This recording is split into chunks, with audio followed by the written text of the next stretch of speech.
Hey guys, so I got an engine here from another shop that we need to repair for a customer. The guy's name is Brian. He actually starting a YouTube channel, but I don't know the information for it just at the moment, but I will find out about it.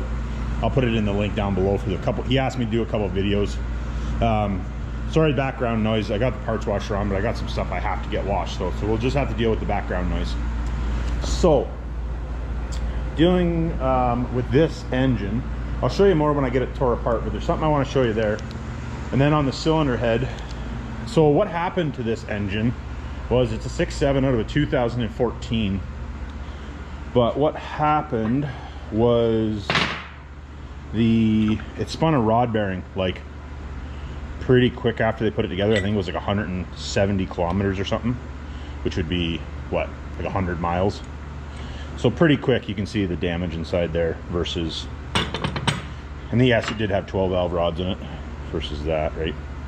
I don't know the reason that it did that just yet. I haven't got the short block apart. So basically from what I understand is he had them build this engine. They put it together.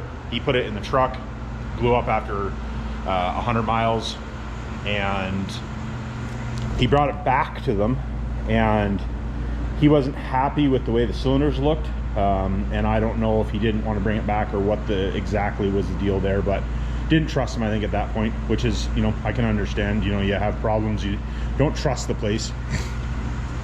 And I'll be honest, I got people I've had problems with that some people are just dickheads, but this guy Brian seems like a pretty down-to-earth guy, not hard to get along with. So I don't know the circumstances, and I honestly don't care.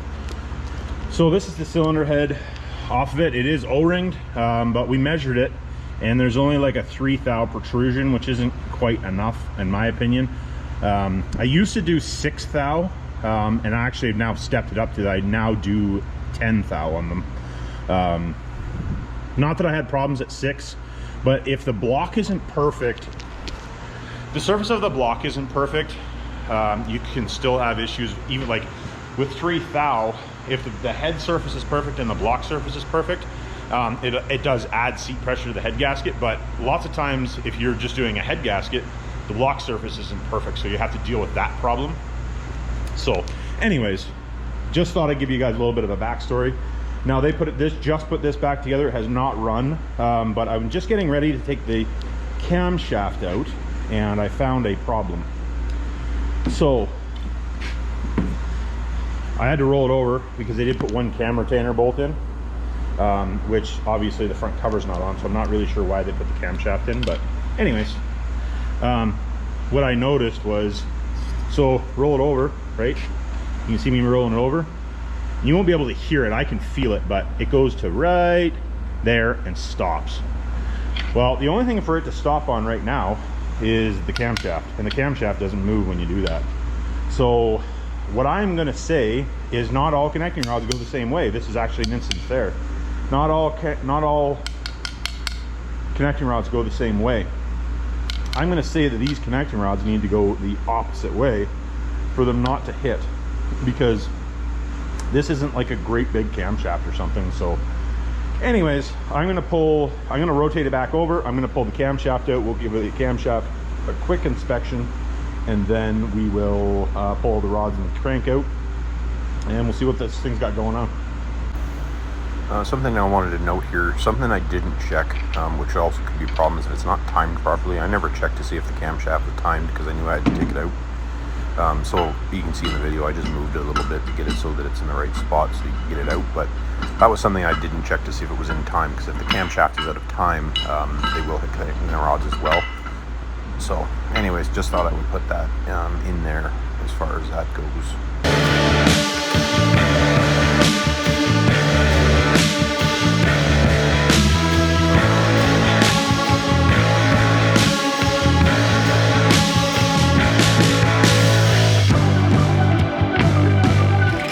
Okay, I don't see anything wrong with the camshaft from what I can see.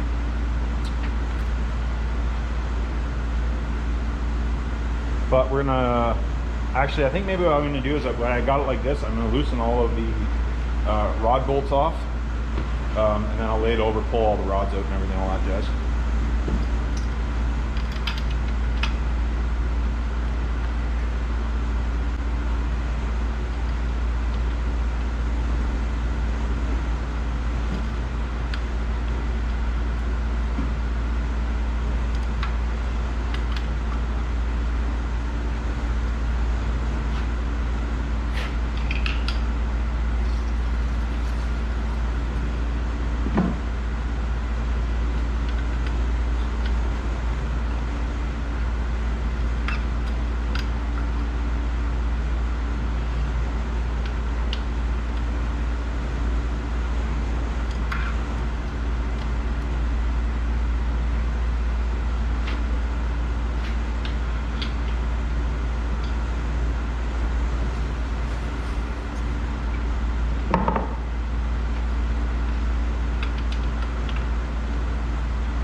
Push out really, or the pistons push out really easy, but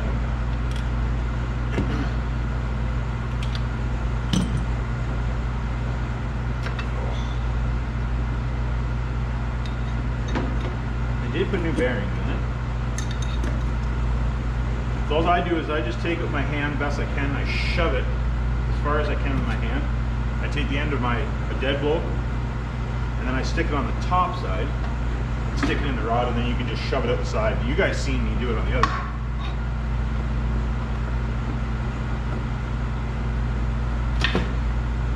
Like I said, these ones come out really easy because the engine's new, but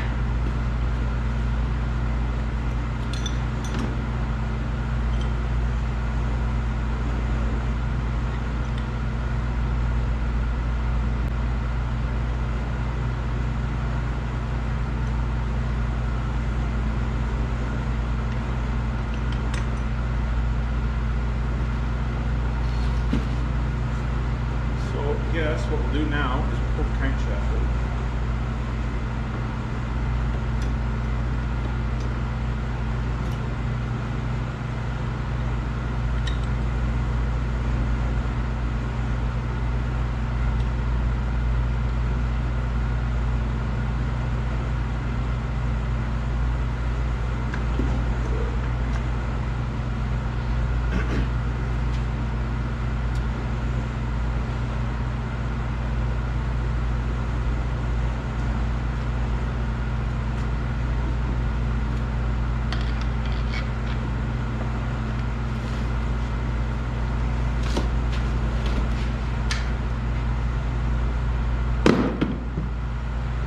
has got studs in it. I'm going to pull the studs out.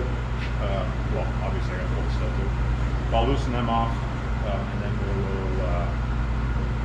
get the studs out, pull the main caps off, and pull the crankshaft out.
All right, I got the block over here. Don't mind the background, you can hear my elevator music going. I'm trying to get a hold of the bank because they're stupid and wanted to lock my credit card. I've only been on the phone with them for 2.5 hours. So that's handy. But anyways, what I wanted to show, I'm just gonna wipe these cylinders down because they have a little bit of oil in them. See what, an engine that has 0 kilometers on it.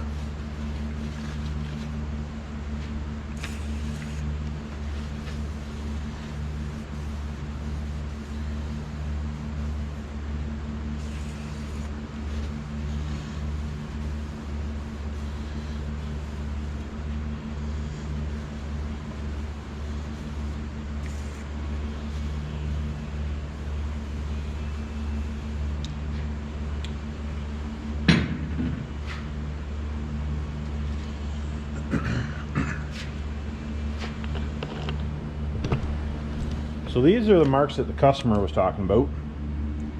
You guys will be able to see that real good.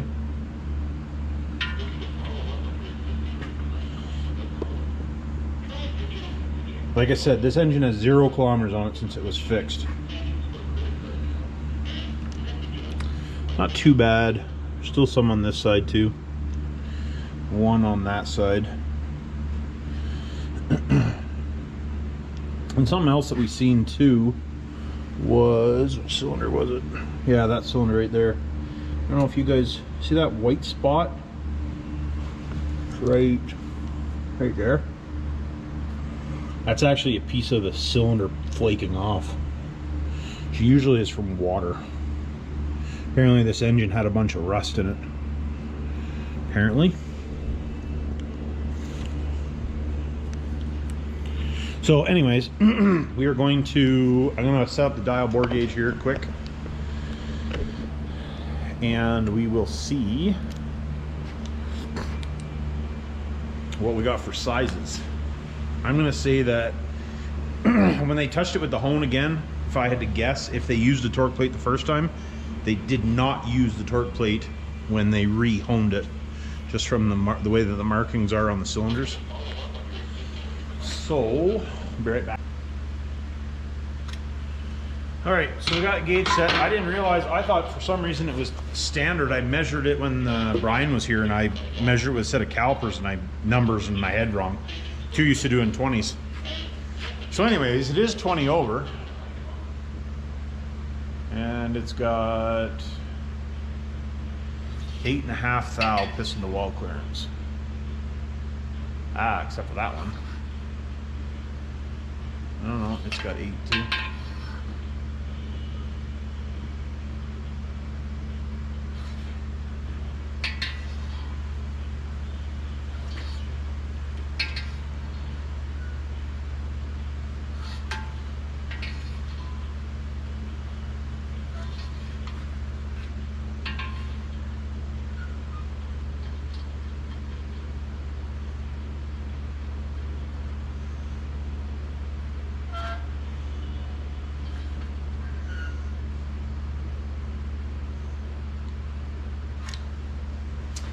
Well, the bores are relatively straight. It's just that it's got that mark in there. So we're gonna have a bit of a time. We're gonna have to sleeve this block to fix it properly. The rods look okay visually. We're gonna have to pull them apart and check everything. And the crankshaft looks okay visually. I haven't measured it. I haven't washed that stuff yet. But anyways, just thought I'd let you guys know what we got going on as far as that goes. So the bores are straight, but it's a little on the big side, in my opinion, for what he's planning on doing with it. You know, like your piston to wall clearance on these is supposed to be 5 thou, 5.5 thou. It's at 8, 8.5 on this one. I think it was 8.5 on this one as well.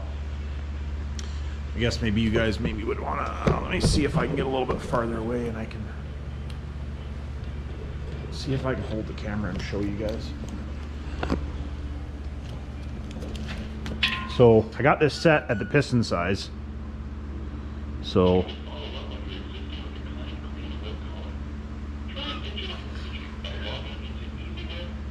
yeah, see that one's even smaller on the bottom.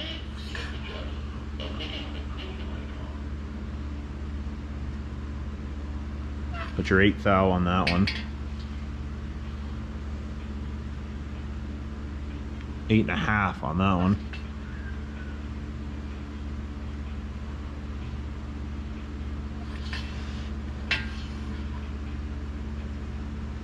Yeah, you're a good 8.5 on that one.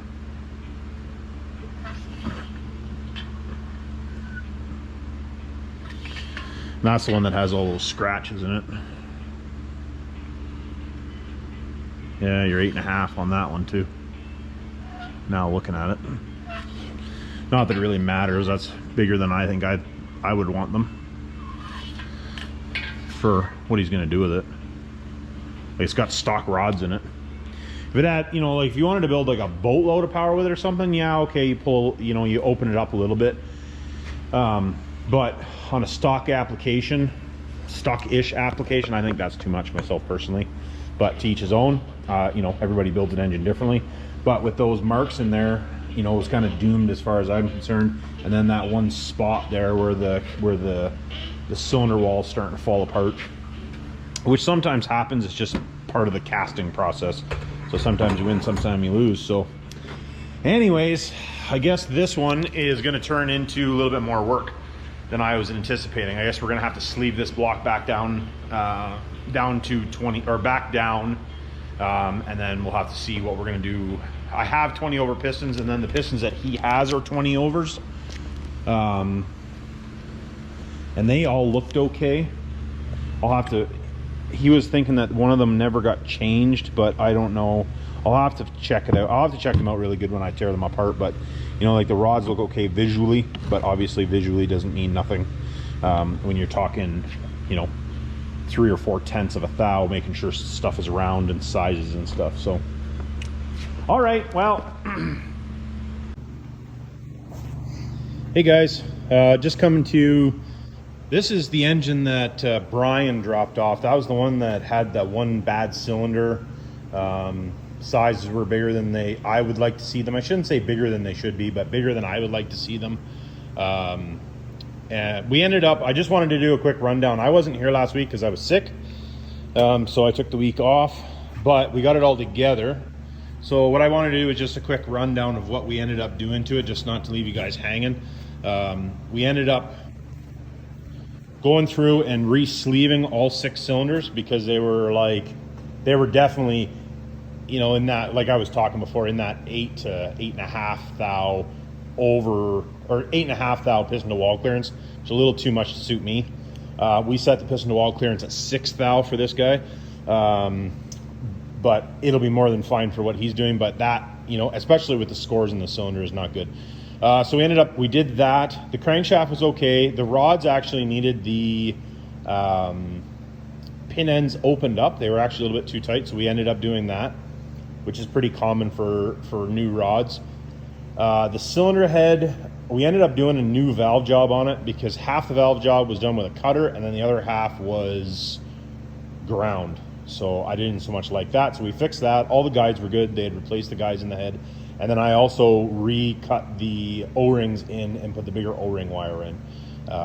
So that's what we got going on this thing. Like I said, I just didn't want to leave you guys hanging on it. I know I've done that a couple times. I'm not always the one doing the job, so I can't video it sometimes. So I just thought before I package this thing up, I'm actually packaging it up tomorrow morning for it to go out, or for Brian to come pick it up. So anyways, just thought I'd let you guys know that's what we got going on. And remember, it's not rocket science.